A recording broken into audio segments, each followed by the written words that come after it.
Oh, ako je horúco. Slúžky, idem sa okúpať. Prineste mi olej a masti a dvere zatvorte. Si mladá a zvodná. Pozri, dvere do záhrady sú zatvorené. Nikto tu nie je. Oddaj sa nám. Ak nie, budeme svedčiť proti tebe, že bol pri tebe nejaký mladík. Mladík? Úzkosť ma zviera z každej strany. Ak to urobím, bude mi to smrťou. Ale ak to neurobím, ujmu sa ma. Radšej padnú do ich rúk, než zrešiť pred Pánom.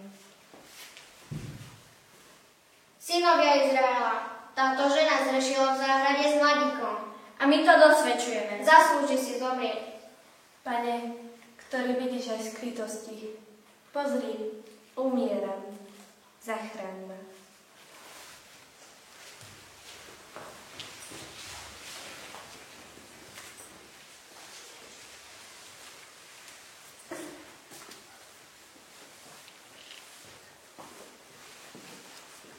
Ja, Daniel, som čistý od krvi tejto ženy. Obnovte súd. Čo ťa do toho? Veď svedčia falošne proti nej. Oddelte ich od seba. Ja ich rozsúdim.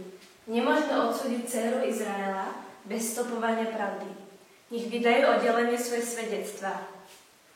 Nuž, ak si videl zrešiť Joachimovú manželku Zuzanu, tak pod akým stromom? Veď, pod lentiškom. A ty si ich videl pod akým stromom? Pod dubom. Počuli to všetci. Krásne ste uhali. Sami ste sa osvedčili. Anjel Boží čaká s mečom, aby vykonal spravodlivosť. Nevidná krv nech je zachránená.